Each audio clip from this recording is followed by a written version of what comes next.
Now, we don't want to focus on the 5%, but rather how do we bring the 95% on board? Because I have a view of how much potential it has into changing people's life. What I'm telling you is that in the banking environment in Uganda, there are about 2.4 million borrowers, and all the bureaus are targeting banked population. On the mobile wallet, there are 14 million. So if there's a bank willing to scale, this is the way. But in credit, you have to come with data. So how do we target? We worked with Airtel to say, let's bridge this gap. Why don't we utilize that data together with bureau data and come up with a credit score?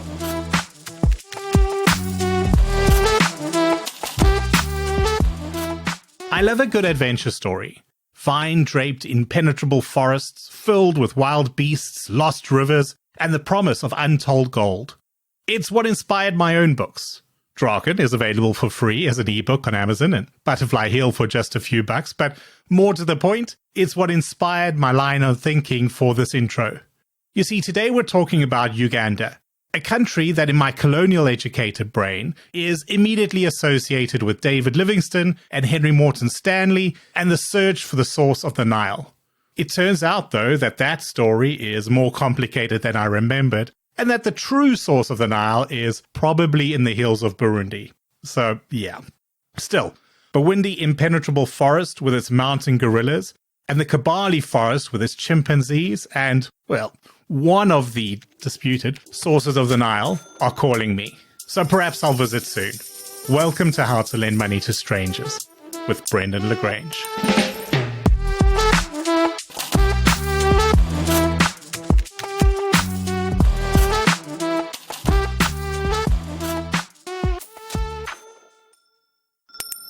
Charles Wandia, Head of Data Science at gnuGrid CRB, the first ever Indigenous Credit Reference Bureau in Uganda.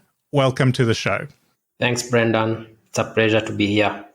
Charles, you have been working in data science and credit scoring in East Africa for nearly 15 years now. And that's very exciting for me to see because when I worked for Barclays in Africa, which would have been 2006, 2007, there was almost no data there to work with.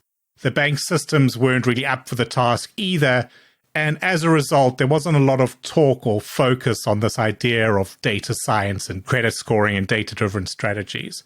But just a few years after I finished working in that market, you started working there, and it looks like things had already changed. So if you'll indulge me a bit, could we start by discussing your early career? But in that context of what's been happening over, let's say, that last decade in East Africa in terms of data science and credit scoring. So I was born and raised in Kenya, and I went to University of Nairobi to study statistics. And I believe that's what piqued my interest in data science. Then I went on to start my career as a risk professional. I specialized in credit risk at Equity Bank. And then I moved on to join NCBA that at that point had partnered with Safaricom to kind of give digital loans. Safaricom is also the biggest telco in Kenya. So the telco would provide the data, and then the bank would do the data science, analytics, and provide customer with limits. So I came in there to help in the decisioning. That's a product that was called M-Shwari, became very popular. And then as I was still working in that bank, there was another partnership again with Safaricom to introduce an overdraft facility on the mobile wallet. Again, very popular. At the time I was leaving, they were disbursing around 12 million US dollars per day. And then 80% would get paid the same day. So it was really remarkable in terms of widening the financial inclusion. Yeah, and in there already it's clear the role that mobile data plays in banking in East Africa. Safaricom, as you said, big telco company, but also a primary driver of financial services in the region, at least in terms of reaching the majority of the population in East Africa. In other markets around the world, there's still people talking about how can we use telco data? Will we get telco data? You've grown up and it's been a pillar of that data environment. If you look at Africa, just now that the smartphone penetration is increasing, most of the population, especially in the rural areas, they have a feature phone. and that's their primary bank account. They'll never probably go to a bank and own an account because they are doing some financial transactions, buying airtime, saving on their phone. People no longer here in East Africa require to open a bank account as long as they can put money in their phone. So I believe that has really contributed to the growth. In my career, I also went to work for one of the largest banks to start digital lending. And I pioneered a product that would give about 30,000 US dollars without collateral. So at that point, people thought, hey, you're taking too much risk. But using data, it turned out to be better than a same decision done by a credit officer. Yeah. You remove the manual emotions and you standardize it. So the portfolio that was digitally assessed, that portfolio was performing much, much better than portfolios that were still being managed by credit professionals. Kenya has really grown. If you compare the period you were in Barclays, for instance, credit information sharing was just starting. It was until 2013 that, credit bureau framework was published and became legal. So most bureaus really started operations there, and that has grown significantly. And that I believe is also what really has helped banks reach these previously untargeted markets. Now, if I look at the same period, if you compare 2006, there wasn't M-PESA. So again, in Kenya right now, we're moving away from cash into a mobile wallet, which M-PESA provides. If you look at smartphone penetration, it's increasing. Fintechs have come in numbers to use smartphone data, which they can scrub to make some credit decision. So yeah, I think the industry has moved quite a lot since you left. You've had this chance to work at a remarkable period, a real concentration of the sort of innovation that's happened over 60 years in other markets, all happening within 10 years in this very small region, that sudden burst of East African fintech. And we'll talk a little bit more about that as we go on. But Charles, in the middle of last year, you took on a new challenge, or actually two new challenges, but we'll get to that later. For now, you jumped across the border and went to help build Uganda's first ever credit bureau. So talk to me about that decision, but also about Uganda. What does the lending landscape look like there? What sort of players are involved? What do the borrowers look like? What's the basic lay of the land if we want to picture it in our heads? Yeah, so in the middle of last year, I crossed the border and the landscape is more or less the same. But if you look at the East African countries, Kenya is always leading in terms of development. And therefore, when an opportunity came knocking to kind of replicate the same successes we've had in Kenya in terms of digital lending, I couldn't say no because I have a view of how much potential it has into changing people's life. So I moved to Uganda. It's not really a new bureau, credit bureau. There are other bureaus which have been here. There are multinationals coming into this market. But gnuGrid is an indigenous credit bureau. So it's started by locals. The whole intention is to say we understand the market much better. We know there's still some populations which have been left behind. So gnuGrid is mostly targeting the last mile population, or really the financially excluded population. So we're always asking ourselves, how do we bridge this gap? They are invisible to the lenders because they don't have data. So we collect a lot of alternative data. It's only 5% of the population is banked, and all the bureaus are targeting banked population. Yeah. So what about the 95% who are unbanked, who borrow in informal systems like circles, village, groups? What about them? So that's really the reason why I came here. 5% banked is a tiny number. Yeah. It'd be really interesting to hear how you're reaching these parts. I'm going to start, though, with the one project I do know that you're doing, and that's the work you're doing with Airtel. You've just launched the first ever mobile credit score in Uganda. It's how I came across your profile on LinkedIn. Tell me more about that. What is this mobile credit score, and what role is it going to be playing in lending to this last mile population? Yeah, excellent. So gnuGrid is focusing on providing solution for the last mile or the excluded customer base. So there are about 22 million borrowers here who don't have any credit history. They've never borrowed in a bank and they are living life. So they have working capital needs or consumption credit. And really, if you actually coming from a very poor background, it's very hard to get such credit. Yeah, and expensive. Now we have banks who are saying, okay, we know you need that, but in credit you have to come with data. We have all these digital lenders who are trying to target them, but again, they also can't afford to do data science or they don't have the skills. So that's why we work with Airtel to say, let's bridge this gap. Let's try to be the boundary between the lenders and the borrowers. And the only way you can do that is having standardized credit score. So Airtel agreed. They have a lot of transactions, most of the last mile transacting on their phone. So we came together and said, why don't we utilize that data together with bureau data and come up with a credit score, which the lenders can then use to target this last mile population. So Airtel provides all the transactions when you buy airtime on your phone, when you buy data, pay a bill. That information tells us probably you have some responsibility in your house. You're moving around, probably you have some kind of mobility. Are you having so many people, different ones sending to you? Tells you you're making sales. Yeah, but if you're just receiving from one person, we can infer probably you are a student getting some upkeep from the parents. So when you look at that data in that sense, it starts making some sense. When you look at the balances, if mobile money is actually your main bank account, studying the balances can tell us something.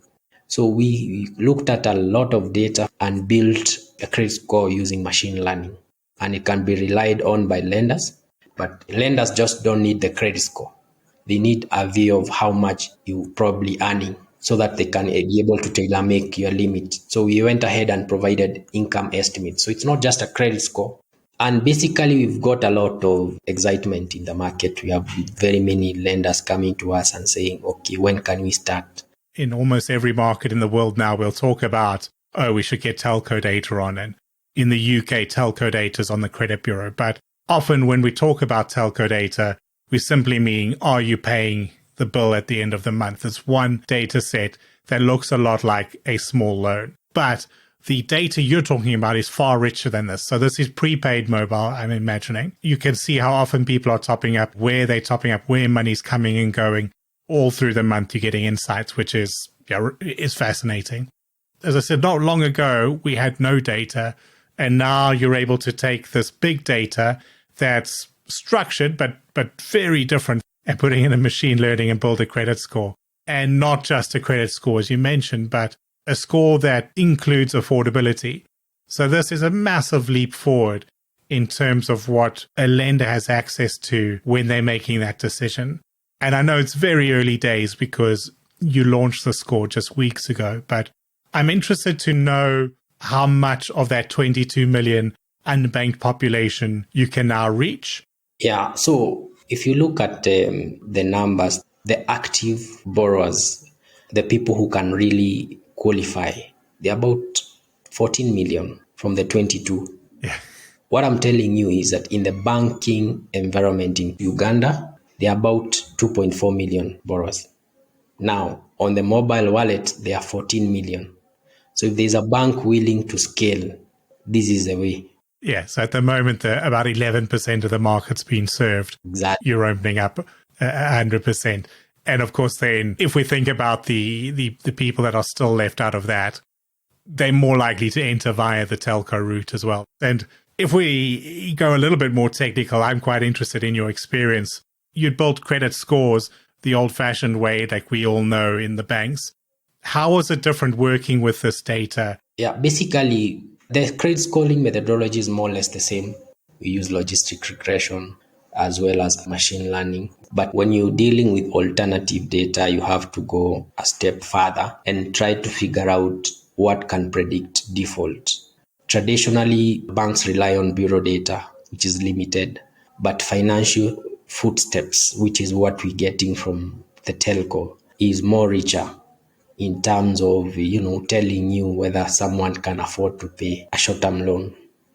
Again, you want to make it very easy for lenders to understand your score because, credit, you must make credit using informed decisions. It has to be explainable to the borrower. Yeah. That's probably one of the things we've been trying to navigate in terms of being explainable to the borrower. Yeah, Charles, around the world, I think every market is thinking about how they could use telco data. And as I hear you talk through the types of data that make up telco data in Uganda or in East Africa, it also speaks something towards open banking in other markets where the transaction might be happening on a different sort of product. Yeah, they may not have a situation where only 5% of their people sit on the bureau with a bank account, but they're still interested in this sort of data because they can add so much nuance. Yeah. So I think if you look at the whole mobile credit score and this telco versus bureau partnership, I think that's something that should be studied further, even in other markets. We are allowing the telco to monetize their data. They have a lot of data sitting just there. Again, look at what it's doing in terms of deepening financial inclusion. So you monetize your data as well as playing part in the financial inclusion landscape. Yeah, quite possibly give that person the ability to buy another phone, to expand their usage of telco services, to build their business and make more money, which allows them to borrow more again. So it really is a symbiotic relationship we're creating here where we're saying, hey, yeah, we'll help the customer together because all of a sudden people have access to a much broader marketplace of lenders. So really a powerful story. And yeah, anyone listening should be following this story just to see how this shapes an economy. And then as a second level, out of self-interest, we all have customers with phones. We all have alternative data. We all have this question of affordability and risk and what can transaction data tell us. And that we can also learn from what you're doing with gnuGrid. So if people wanted to learn more and follow that story online, what are the socials? What's a web page they could go to stay on top of it? So we launched the score like 2 weeks ago. So the story is widely published, but if you go to gnuGrid LinkedIn page, you'll find the story there. If you go to Airtel Money Uganda pages, you'll find the story there. We have a gnuGrid website, gnuGrid. If you look at that website, there's a story there. Again, you can always reach me through my email, charles.kimiti@gmail.com. I'll be more than happy to take you through. But basically, through the social media platforms, YouTube, we had, major TV stations in Uganda cover the story. NTV, UBC, you can find the story and follow. Yeah, I'll link all of those in the show notes as well. Charles, it's not the only product that you're doing at gnuGrid. So before we move on to other topics, what other products are you serving to lenders? So we have the traditional bureau score, which we extend to lenders. We have quite a number of banks who rely on us in their digital lending. So they use a score for digital lending. And if you're a bank and you're trying to do acquisition campaign, we can identify profitable segments for you. We are doing collections for banks. So we have also collections models. And then if a bank needs to do account management, maybe you need to increase limits for your borrowers. We'll tell you the scores of the borrowers, their other exposure that you probably haven't seen. So again, we still continue providing the traditional bureau services. However, what sets us aside is now we've focused on not just banks. The bureau is allowed to collect data even from other credit service providers as long as they have been accredited. And that's why we focused on where most of the last mile borrow in Circle and all these digital lenders. So we're allowing them to share data with us, providing the technology, so that then through that information sharing, we can then create a system where the lenders can provide credit in a risk-free environment, and then the borrowers can benefit.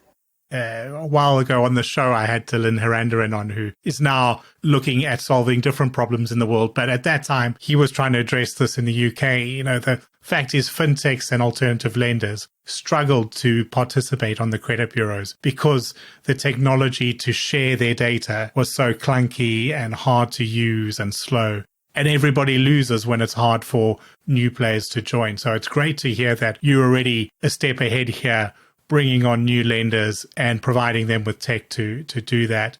Obviously, gnuGrid's not afraid of innovation. You're doing some pretty cool stuff.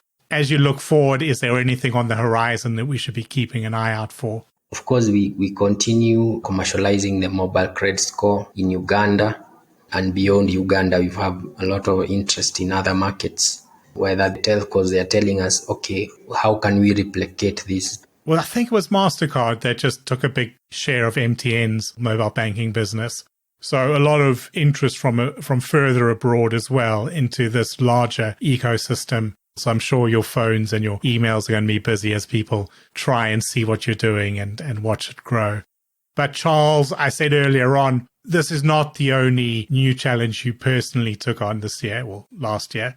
You're also offering tailor-made training on credit scorecard development. So talk to me a little bit about that. Yeah, so my experience is quite diverse and mostly targeting digital lending. So I thought I should start a consulting firm to do that for very many financial institutions who have no idea how to go about it. So my consulting company is called Credit Risk TIC, and mostly is to offer digital lending consulting. If you want to start digital lending and you're a financial institution, you have no idea how to use the scores, how to build the scores, how to digitize your lending processes, I do offer that consulting. Now, I also do training on credit scoring. So people reach out to me. They're wondering, how do we do credit scoring using these telco data or alternative data? And it's really grown in a very short time. I mean, it's often easier for the data to spread than for those skills to be there to analyze it. So it's great to hear that you are there to help alongside that. When you're talking about going from serving 2 million, 4 million people to going to serving 16, 18 million people, you can suddenly see why there's going to be a vacuum and a rush for people to start building scorecards. Again, I think a project that's going to be very interesting to people listening. Is there a separate website for that? Yeah, for now, you can reach me on LinkedIn, Credit Risk TIC Consulting, or you can search for me, Charles Wandia. You can send me a message and then we can get in touch. You can also reach me on my Gmail, charles.kimiti@gmail.com. Yeah, and I'd always respond to you. Perfect. And once again, I'll include those in the show notes. Charles, thank you so much for making the time. As I said, I love the market because I had a little bit of experience working there, but I do feel like I missed out on so much because as I was leaving was when the first M-PESA was rolling out. And I never really got to experience on the ground that sudden wave of mobile banking, of mobile lending, of fintech in general that's come out of the region. So wonderful to hear what's happening. So yeah, Charles, thank you again for your time. It's been wonderful learning from you. Thank you. Thank you so much, Brendan. It was a pleasure to be here. And thank you all for listening. Please do look for and follow the show on your favorite podcast platform and share the updates widely on LinkedIn. Plus, send me a connection request while you're there. This show is written and recorded by myself, Brendan Lagrange, in Brighton, England. Show music is by I Am Wake, and you can find show notes and written transcripts at www.howtolendmoneytostrangers.show. And I'll see you again next Thursday.